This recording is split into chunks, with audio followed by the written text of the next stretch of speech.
There's a lot of surface level metrics that people look at, impressions, clicks, click-through rate, that don't necessarily tell any meaningful story. And you really got to dig into ones that drive profit and get to the bottom line.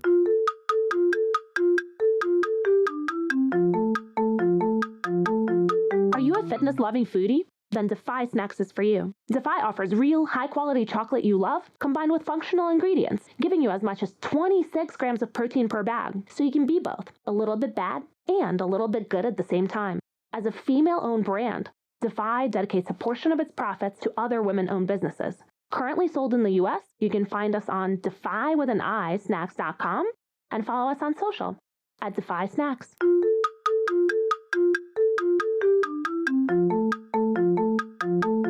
Hello and welcome to the Shiny New Object Podcast. My name is Tom Ollerton. I'm the founder of the AdTech business Automated Creative, and this is a weekly podcast where I speak to industry leaders about their vision for the future of data-driven marketing. And this week is no different. I'm on a call with a really lovely man called Jason Zollan, who is head of retail media at Constructor. Jason, we spoke a couple of months ago, and finally we've managed to make this podcast happen. So I'm excited about this, but not everyone knows you as intimately as I do after a 15-minute call. So could you give the audience a bit of background on who you are and what you do?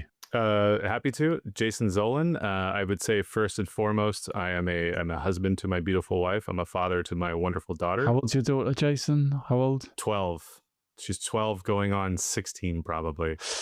Yeah, you're a few years above me in kids school. So, send me those tips. Oh man, we're in the thick of it for sure. She challenges me as much as anything in my life. So it's been great. But yeah, other than that, I've spent about 2 decades in advertising technology from a career standpoint. And then from a hobby perspective, I like to tinker around with a lot of different things. So you've already called out behind me, there's a drum kit. So I've been a drummer for a while. I do a lot of pizza making, bread making, total. No, but look, sorry, you can't. Who's your drums hero? If you could splice yourself in for someone else's drum career, who would you choose? It's wow, what a question. It's hard to pick a favorite. It's like a movie, but I will say what I usually say is the person that got me into drumming is Keith Moon. Watching Keith Moon. I could sense a bit of Keith Moon. Yeah, he was the one. Yeah, I love all that live stuff that they did. Was it Pinewood Studios? The Won't Get Fooled Again, and with all the lights. And stuff. I can watch it, and every time they upgrade it to like 720p to 1080 to 4K, I'll just watch every single one. Yeah. It never gets old. Yeah. That's it. Yeah, just every time you're like, yeah, brilliant, we're done. I'm going to rely on that for the rest of my life. Anyway, we're wildly off topic. Right. So hobbies. Talk to our work stuff. Work stuff, again, just ad tech. I started at an agency when I was fresh out of college. I actually started in search engine marketing, and then went to Microsoft, started Bing and the ad tech behind Bing, jumped at Yahoo. After that, I was at Yahoo for about 13 years doing a whole bunch of different things there, just kind of starting different ad tech teams. And then after Yahoo, I've joined Constructor most recently, and I head up retail media for Constructor, which is a search and product discovery engine. Right. So as much as I want to talk about drumming and the Who for 25 minutes, we can't. We definitely could. Different podcast. From a work perspective, what are those bad recommendations that you've heard in that 20-year career where you're like, oh, I wish people had stopped saying that?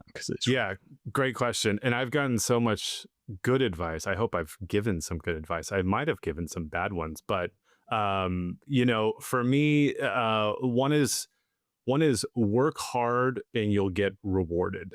I think that's a little bit misleading. Sure, you need to work hard in order to get rewarded, but there's an element of that too that is, you need to be able to advocate for yourself. And I think that's where a lot of people miss the mark. It's like you have to be able to self-advocate and make sure that people understand that you are doing good work, because oftentimes you could do a really great job and no one's going to notice. So you need to kind of have a hand in that.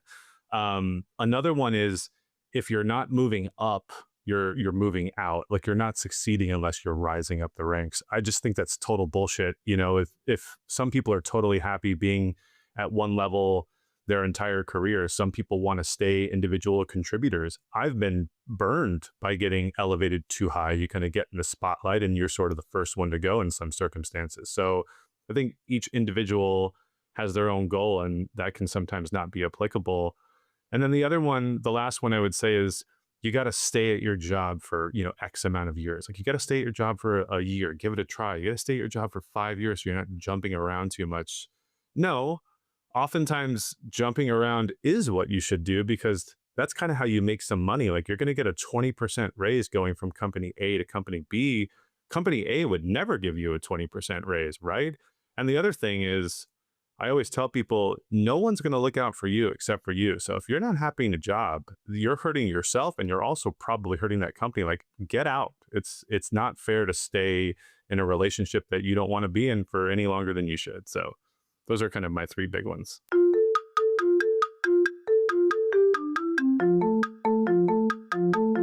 Oh, Jason, I love that. Thank you. No one ever chooses that question, so kudos to you. And yeah. Oh, some home truth. Leave it for me to be the negative one, right? Well, drummers, the tracks are certain. We're a particular breed. Oh, true, indeed. So, what is your top marketing tip to become a better data-driven marketer? Yeah, this is a really good question too, and I feel like I have a few things that always jump out to me. It's such a ever evolving place, which is why I think we all love it so much. I think the first one is to get out of kind of chasing these vanity metrics, as it were. Right? There's a lot of surface level metrics that people look at, impressions, clicks, click-through rate, that don't necessarily tell any meaningful story. And I think you really got to dig into ones that drive profit and get to the bottom line, right? I think about going from ROAS to incremental ROAS, right? And kind of taking that next step. It's like, is this actually benefiting me? Would this have already been a conversion without the advertising? Like, are we asking those questions? Are we answering those questions? So I think that's a big one. The other one is data. I think data too often is siloed, and that just doesn't really match the shopper journey and what customers are doing. So, you might have a Google ad campaign over here. You might have an email marketing campaign over here, and you're kind of evaluating them in silos. And like I said, the shopper is not taking their journey in that way. So you kind of have to find the seams within your systems to kind of overlap. If you have a retail media network that you're running, you should be taking the data from that network and combining it with the e-commerce data and kind of seeing how the two match up. Is putting an ad on your page causing a problem with your organic sales? Or I don't know, are you asking that question? If not, you probably should. And then the last thing, again, I guess I go back to my negativity, right? Is every signal is valuable. Like, sure, an increase in conversions that you can prove came from a marketing effort is great, but equally as great are some of the negative signals that you might receive. So those are just as important to listen to. And at Constructor, we kind of call this reinforcement learning. And that is, if a shopper sees an ad, clicks on it, comes to the site, and then immediately bails, and you have a high bounce rate, it's really important to understand why they left the site, and the model that you're using should be learning from that. So I think it's really important not only to kind of take all of the positive data points that you're getting, but also look at the negative ones and kind of say, okay, then why is this happening? And how can we make sure that we're fixing that problem so that it adds to the long-term customer value, as it were. So we're going to talk now about your shiny new object, which is, we've had some weird ones, but this is one of my favorite ones we've had, I think, in recent years. So retail media and e-commerce sharing an AI brain. So I can sort of see all those pieces in my head. What do you mean? Why is that your shiny new object? What is it? And why do you want to talk about that on a podcast? The reason I chose that is because I think it's incredibly unique. And to kind of give you a sense of the sort of magnitude of that, or the impact from a personal perspective, when I left Yahoo, my first inclination was to go out and try to do the same thing that I was doing at Yahoo. What DSP can I go to continue my career in doing the same things I was doing in programmatic? And I kind of quickly realized through looking at some other sites that were very like massive industry pivots, think like Stripe. Like I didn't know anything about FinServe, but it was fascinating to me. And I kind of came to the realization that I don't want to work in ad tech anymore. I'm done. I definitely don't want to work at a DSP. Like, it's been 20 years. That part of my life is over. I am out. So I actually reached out to Constructor, reached out to the CRO about a very different role that was not the role I'm in now. And he said, actually, we're thinking about getting into ad tech, which is fucking great, right? Tell me more. And listening to their approach to retail media, Constructor is in the simplest of terms, a search engine, an e-commerce engine. They're a platform. We're a search and product discovery platform for retailers. So the idea of the search engine itself serving the ads on the page from a retail media perspective was fascinating to me. I'd never seen another company do it. I still don't think another company does it today. And what I'll usually tell our customers is, so Jason, it's a few adjacent steps out of my world. So can you just put the stabilizers on that whole thing for me and probably some of the audience as well? So Constructor is a search function that another retailer can employ directly into their platform, so it doesn't have to build it themselves, obviously. And so when I type in red shoes for men, sure, yeah, you would, yeah, it not only will pull up the right page, it will also give me a list of options within search. Yeah. Before I've clicked through to a PDP. The best example of this is Amazon. Amazon has done this better than anybody. They're a team of people at Cornell coined this term called attractiveness. And attractiveness is essentially putting the results on the page that look at real-time intent data, what you're clicking on, what you're adding to cart, what you're purchasing, even if you're purchasing and returning, so that they can serve the right product to the right user at the right time. Nobody does that better than Amazon, right? Amazon does not outsource their ad tech to some third-party company to come in and serve ads on their page. They do it themselves. Google's the same thing. You go to a Google search engine results page, you see ads. Those ads are largely just as relevant as your organic listings. You might even squint to have to see them. You might not realize that they're ads at all. They don't outsource their ad tech. Those two have built two of the largest money-making machines that have ever existed. That's how I think about retail media when it comes to Constructor. We're a retailer search engine. Who better to serve the ads than us, so that we can make sure that we're holding the paid media to the same relevancy standard as the organic listings on the page, which is something we do better than anybody, right? So that whole idea in my head was like, oh shit, nobody else is doing this. This is a great story to tell. And it was enough to kind of pull me back in, as it were, into ad tech.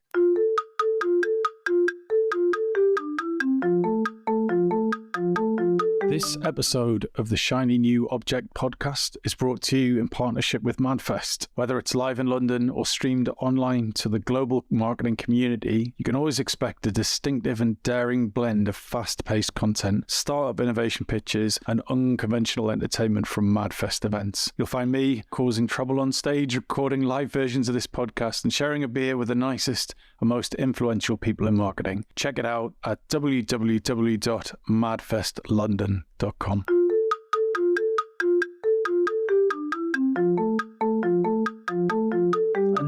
And I'm still a bit woolly on retail media and e-commerce sharing the AI brain. So is the AI brain Constructor? Yes. Is that or right? insert e-commerce platform here, right? Right. So help me understand that from a brand's perspective. So if there's a brand here, or a retailer, sorry, that aren't a client of yours, and they're like, so how does it work?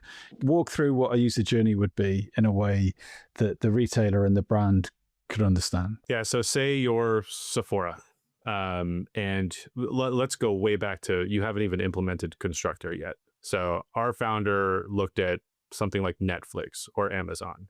You go to Netflix, you look at a show, you watch a show, all of a sudden the feed and the algorithm that you're getting after that show is full of recommendations that are brilliant in terms of, you might also like this show, or on Amazon, you've purchased these products. We're going to put another product in front of you that is just like that is right for you. When you go to some other retailer brands that aren't those massive companies with thousands of engineers, that experience falls on its face. You see a lot of instances where you'll search for dog food, but you're getting an ad for a dog toy, or even an organic listing for one. The relevancy isn't matching up. So you start putting AI models on top of it, reasoning models to learn about that. And all of a sudden your organic listings get far more relevant. So as a retailer, you're Sephora, now you've implemented Constructor on your site. All of the results that come from a user's query or a browse page that they go to are all massively relevant to you. They're attractive, so to speak, going back to what I said earlier. Right. So your point is, I'm not paying myself as a digital expert here at all, am I? But anyway, there you go. So always learning. You go to Google, they've got their own version. Amazon got their own version. Netflix probably got their own version. But you're talking to the Sephora or someone with only 50 SKUs or 1,000 SKUs or something like that.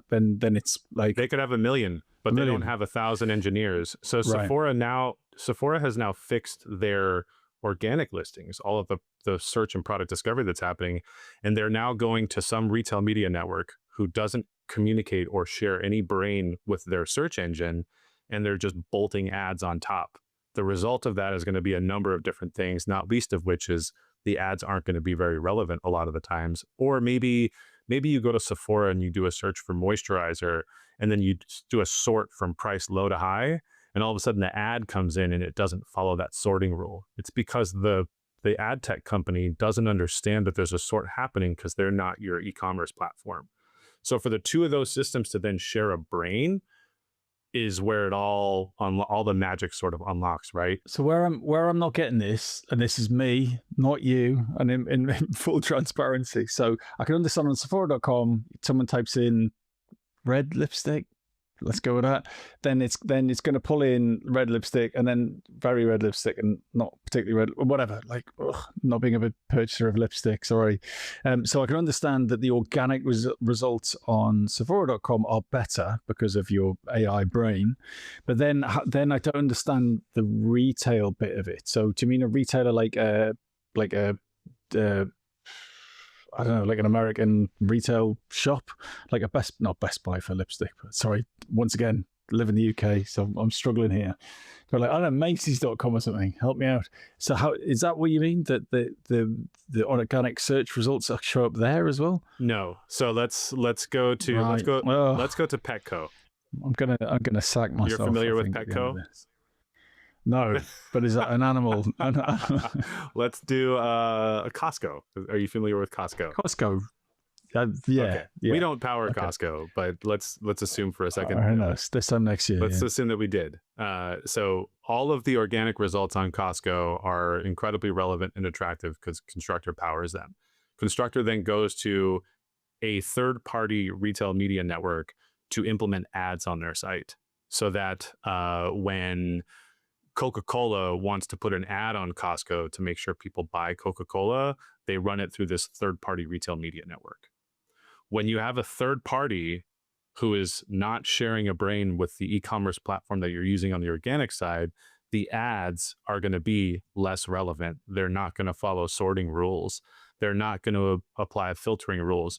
When the system is the same, or at least communicating, like let's say Constructor does an integration with that third-party retail media network, or you use Constructors, then all of a sudden, when Coca-Cola and insert other brand here are advertising on the site, their ads are going to be shown in a way that is more relevant to the user, doesn't damage the shopping experience, is dynamic. It's not always the same slots on the page every time an ad loads. It's dynamic to the user, because what I'm looking for at 8 a.m. on a Monday might be very different from what I'm looking for at 4 p.m. on a Monday. And so the organic ads are good, or the organic listings are also going to shift, but now the ads are, because the two systems are sharing a brain.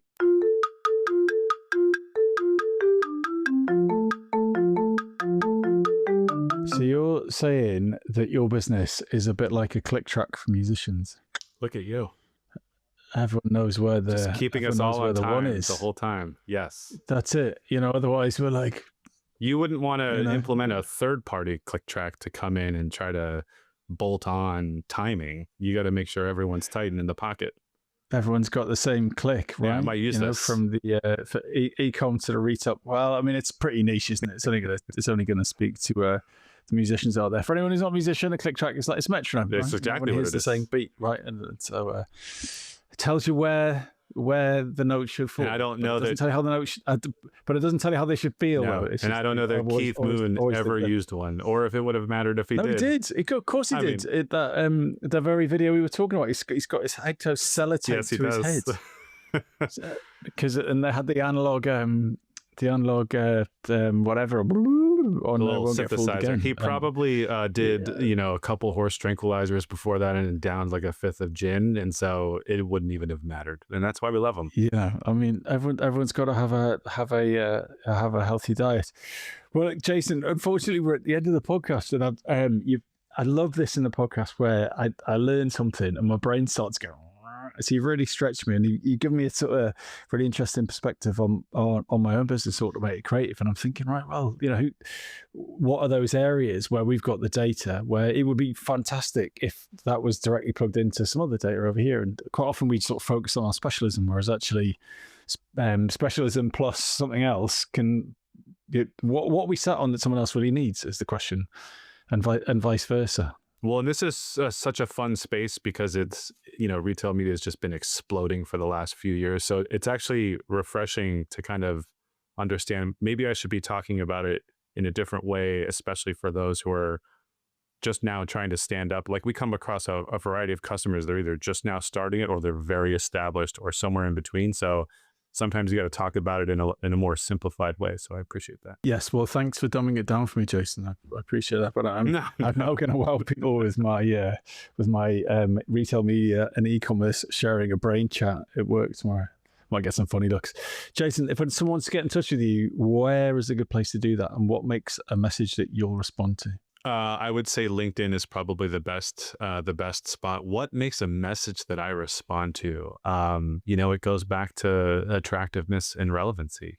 Hit me with something that I'm looking for at that point at that time. Keep it brief, please. I like the guys who are lengthy, because it's just if they've got a chunk of time right now, you're gone.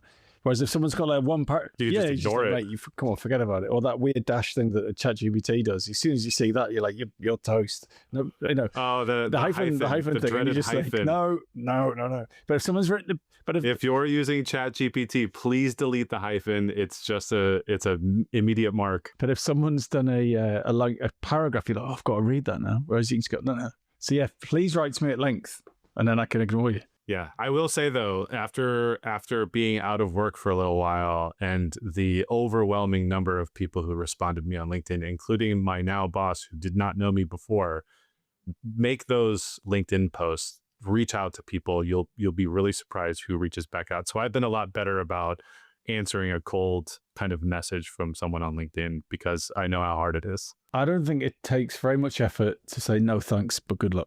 It's like I don't want your thing. It's not the right time or whatever. I get rejected all of the time. But if someone just goes, Tom, no, I'm sorry, it's not going to work. Give me a call in a year or something. Yeah, cool, brilliant, thanks. Yeah, reject me before you ghost me. That's respectful. And I generally think people remember this stuff. Do you know what I mean? Like, do you know what I mean? Yeah. Like, and 10 years hence, you never know who you're going to be begging for a job, or vice versa. 100,000%. Yeah. Everything in your path leaves a mark. Jason, we're doing the wrong podcast again. I really enjoyed that. Thanks for the schooling. Yeah, of course. Hopefully we'll speak very soon. Yeah, thanks, Tom. Appreciate it, man. This was great.